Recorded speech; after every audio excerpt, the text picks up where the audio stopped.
சுமதி ஸ்ரீயின் அன்பு வணக்கம். நான் சொற்பொழிவுக்காக போகிற இடங்களில் நிறைய பேர் கேட்பாங்க, முன்னோர் சாபம், பித்ரு சாபம், இதுக்கு ஏதாவது பரிகாரம் இருக்கா?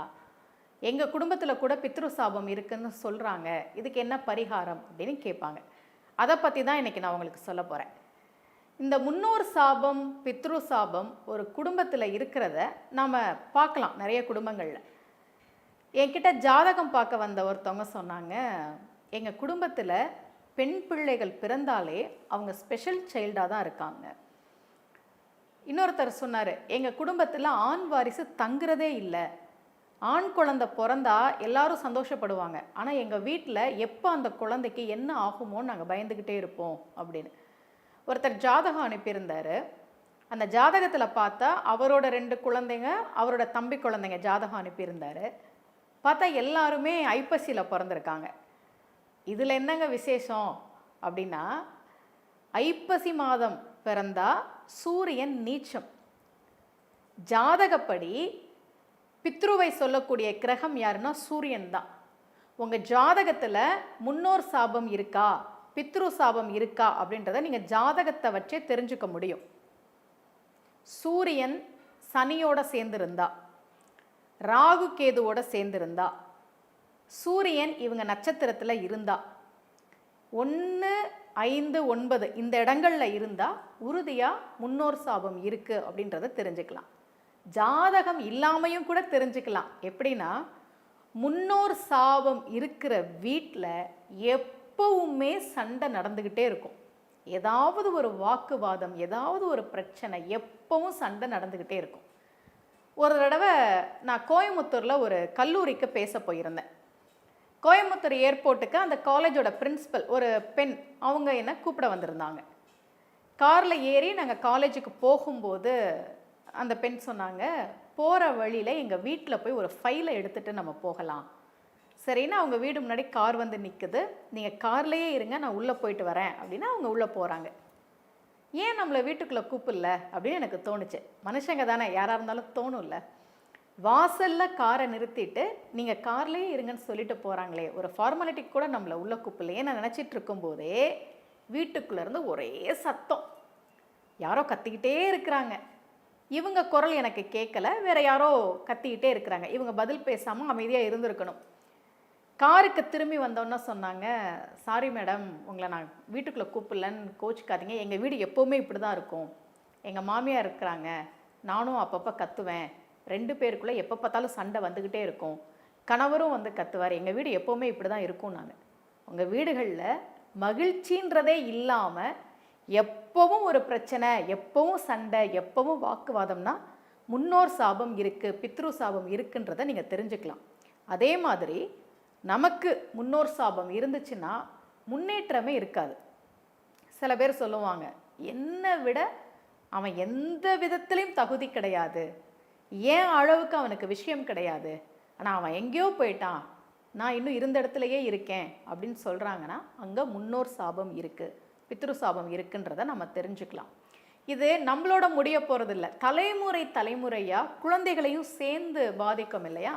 அதனால் நிறைய பேர் கேட்பாங்க, என்ன பரிகாரம் பண்ணுறது அப்படின்னு. உங்களுக்கு அதுக்கான பரிகாரத்தை நான் சொல்கிறேன். முதல் விஷயம், உங்களுக்கு முன்னோர் சாபம் இருக்குது அப்படின்னு உறுதியாக தெரிஞ்சதுன்னா முதல்ல குலதெய்வம் கோவிலுக்கு போங்க. ஆனால் குலதெய்வம் கோவிலுக்கு போகவே விடாமல் அந்த சாபம் தடுக்கும். நீங்கள் கவனிச்சிருக்கிறீங்களா? எப்போல்லாம் நீங்கள் கோவிலுக்கு கிளம்புறீங்களோ, முக்கியமாக குலதெய்வம் கோவிலுக்கு கிளம்புறீங்களோ, அப்போல்லாம் வீட்டில் சண்டை வருது, இல்லை போன வாகனம் விபத்தாகி நாங்கள் பாதியிலேயே திரும்பி வந்துட்டோம், இந்த மாதிரி பிரச்சனைகள் வருது அப்படின்னா அங்கே முன்னோர் சாபம் ரொம்ப வலிமையாக இருக்குன்றதை நம்ம தெரிஞ்சுக்கலாம். இல்லை நாங்கள் அடிக்கடி குலதெய்வம் கோவிலுக்கு போகிறவங்க தானே அப்படின்னாலும் பரவாயில்லை, இந்த வீடியோவை பார்த்ததுக்கப்புறம் முன்னோர் சாபம் இருக்குது, பித்ரு சாபம் இருக்குது அப்படின்னு உறுதியாக தெரிஞ்சதுன்னா முதல்ல குலதெய்வத்துக்கு போய் ஒரு வழிபாடு பண்ணிவிடுங்க. ஒரு அர்ச்சனை பண்ணிவிட்டு கோவிலில் கொஞ்சம் நேரம் இருந்துட்டு வாங்க. அதன் பிறகு திருச்சியில் லால்குடி பக்கத்தில் மாந்துரைன்னு ஒரு ஊர் இருக்குது. அந்த ஊரில் ஸ்ரீ ஆம்ரவனேஸ்வரர் என்கிற திருநாமத்தோடு சிவபெருமான் அருள்பாலிக்கிற தலம், 7 தலைமுறை சாபத்தை நீக்கக்கூடிய தலம் அந்த திருத்தலம். அங்கே இருக்கக்கூடிய அம்பிகைக்கு பாலாம்பிகைன்னு பேர். அந்த கோவிலுக்கு வந்து மனதார உருகி உங்கள் வேண்டுதலை வச்சு பிரார்த்தனை பண்ணுங்க. யாரோ கொடுத்த சாபம் எங்கள் குடும்பத்தை ஆட்டி படைக்குது, இதிலிருந்து நீ தான் கடவுளை எங்களை காப்பாற்றி கொடுன்னு மனதார வேண்டுங்க. அந்த கோவிலினுடைய தல வரலாறு என்ன தெரியுமா? 2 பேர் கணவன் மனைவி ஒரு சாபத்தால் மான்களாக மாறி இந்த இடத்துல திரிஞ்சிட்டு இருந்தாங்க. அப்போ ஒரு முனிவர், அவர் ஒரு சாபத்தால் இவங்களுக்கு குட்டியா மான் குட்டியா வந்து பிறக்கிறார். அந்த கணவனுக்கும் மனைவிக்கும் சாப விமோசனம் கிடைக்கிற நேரம் வந்தாச்சு. அதனால அவங்க மான்களாக இருந்தவங்க மறுபடியும் மனிதர்களாக மாறினாங்க. இந்த குட்டி மான் அம்மா அப்பாவை காணோமே அப்படின்னு அழுதுது. அப்போ பார்வதி தேவியே அந்த மானுக்கு உணவூட்டி அந்த மானை அரவணைத்தாள். சிவபெருமான் ரிஷபாரூடராக காட்சி கொடுத்து பிறகு அந்த மான் சாப விமோச்சனம் பெற்று தன்னுடைய பழைய வடிவத்தை பெற்றதாக இந்த கோவிலினுடைய தல வரலாறு சொல்லுது. அதனால முன்னோர்கள் சாபம் இருக்கு அப்படின்னா நீங்கள் வர வேண்டிய கோவில் இந்த கோவில் தான். 7 தலைமுறை சாபத்தையும் நீக்கக்கூடிய அற்புதமான திருத்தலம். என்னைக்கு வரணும்னா செவ்வாய்க்கிழமையும் சதுர்த்தியும் சேர்ந்து என்றைக்காவது வந்தால் அன்னைக்கு வந்தால் ரொம்ப விசேஷம். ஏன்னா மான்களாக இருந்தவர்கள் சாப விமோசனம் பெற்ற நாள் செவ்வாய்க்கிழமையும் சதுர்த்தி திதியும் சேர்ந்து வந்த நாள். ஆனால் அந்த நாள் எப்போ வரும்னு தெரியலையே, அதுக்காக நாங்கள் காத்துக்கிட்டு இருக்கோமா நினைக்க வேணாம். உங்கள் ஜாதகத்தில் பித்ரு சாபத்துக்கான கிரகம் எந்த வீட்டில் இருக்குன்னு பாருங்க, அந்த கிழமையில வரணும். இப்போ தனுசு ராசியில் இருந்துச்சுன்னா வியாழக்கிழமை வாங்க, மகரத்தில் இருந்துச்சுன்னா சனிக்கிழமை வாங்க. இப்படி உங்கள் ஜாதகப்படி அந்த கிரகம் எந்த வீட்டில் இருக்கோ அந்த கிழமையில் வந்து வழிபாடு பண்ணிட்டு போங்க. இப்போ ஒரு வீட்டில் இருந்து 4 பேர் வரீங்கன்னா, கணவன் மனைவி 2 குழந்தைங்க வரீங்கன்னா, ஒவ்வொருத்தரும் அவங்க வயதுக்கு ஏற்ப எண்ணிக்கையில் விளக்கேற்றி அந்த கோவிலில் ஒரு வழிபாடு பண்ணுங்க. இதை முடித்த பிறகு ராமேஸ்வரத்தில் போய் திலஹோமம் கண்டிப்பாக பண்ணணும். ஒருத்தர் கேட்டார், ஏன் ராமேஸ்வரத்தில் போய் தான் பண்ணணுமா அப்படின்னு. ராமேஸ்வரத்துக்கு போய் திலஹோமம் பண்ணி பலனடைஞ்சவர்கள் எத்தனையோ பேர். அவங்க சொன்ன அந்த ரிசல்ட்டை வச்சு தான் மற்ற வாடிக்கையாளர்களுக்கு நாங்கள் அதை கொடுக்குறோம். நீங்கள் போங்க ராமேஸ்வரத்தில் போய் திலஹோமம் பண்ணிட்டு வாங்க அப்படின்னு.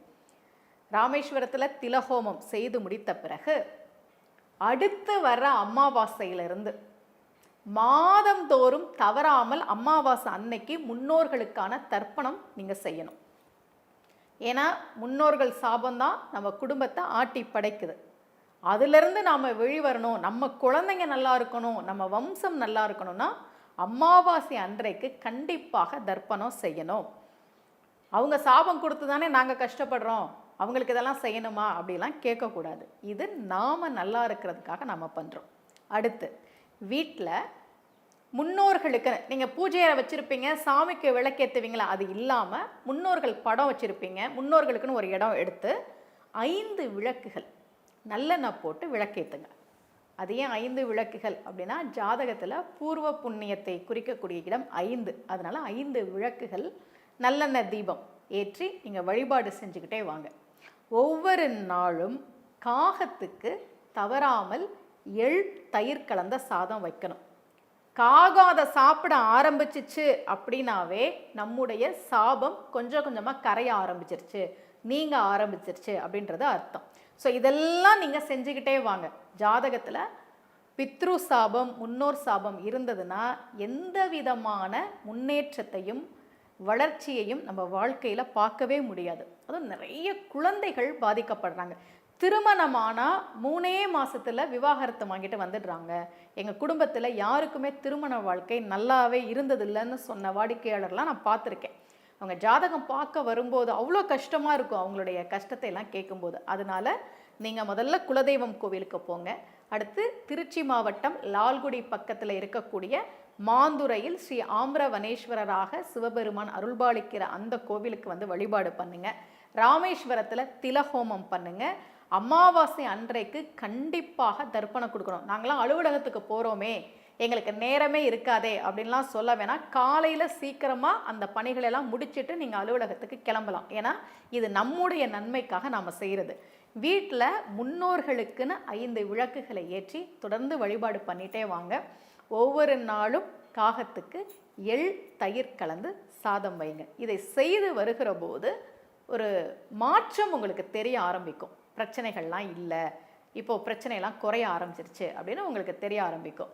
இதை வெளிநாட்டிலேருந்து யாராவது பார்க்குறீங்கன்னு வச்சுக்கோங்க. நாங்கள் லண்டனில் இருக்கோமே, நாங்கள் எப்படி திருச்சி பக்கத்தில் லால்குடியில் இருக்கிற கோவிலுக்கு வர்றது அப்படின்னு கேட்கலாம். வெளிநாட்டில் இருக்கக்கூடிய நேயர்கள் இதை பார்க்குறவங்க, அந்த மாதுரை கோவிலில் ஞானசம்பந்த பெருமான் பாடின பதிகம் இருக்குது. 7 தலைமுறை சாபத்தை நீக்குகிற அற்புதமான திருத்தலத்தில் ஞானசம்பந்த பெருமான் பாடின அந்த பதிகத்தை நீங்கள் ஒவ்வொரு நாளும் சொல்லிக்கிட்டே இருங்க. அந்த பதிகத்தில் கடைசியில் ஞானசம்பந்த பெருமான் சொல்வார், அல்லலும் பாவமும் இலாதார்தாமே. இந்த கோவிலுக்கு வர்றவங்களுக்கு அல்லல் என்பதே கிடையாது, பாவம் என்பதே கிடையாது. அவங்க ரொம்ப நல்லா இருப்பாங்க. ஞானசம்பந்தருடைய வாக்கு அது. கோவிலுக்கு வர முடியல, நாங்கள் வெளிநாட்டில் இருக்கிறோம் அப்படின்றவங்க இந்த கோவிலுக்கான பதிகத்தை சொல்லி வாருங்கள். இதையெல்லாம் நீங்கள் தொடர்ந்து பண்ணும்போது கொஞ்சம் கொஞ்சமாக உங்களுக்கு மாற்றங்கள் தெரிய ஆரம்பிக்கும். நம்முடைய பிள்ளைகள், நம்முடைய சந்ததி, நம்முடைய வம்சம் நல்லா வாழணும். அதுக்கான பரிகாரங்களை, பிரார்த்தனைகளை செய்ய வேண்டியது நம்ம கடமை. நம்பிக்கையோடு செய்து வாருங்கள். நிச்சயமாக ஒரு மாற்றத்தை நீங்கள் பார்ப்பீர்கள். அடுத்த பதிவில் சந்திக்கலாம். அனைவருக்கும் அன்புடன் சுமதி ஸ்ரீ.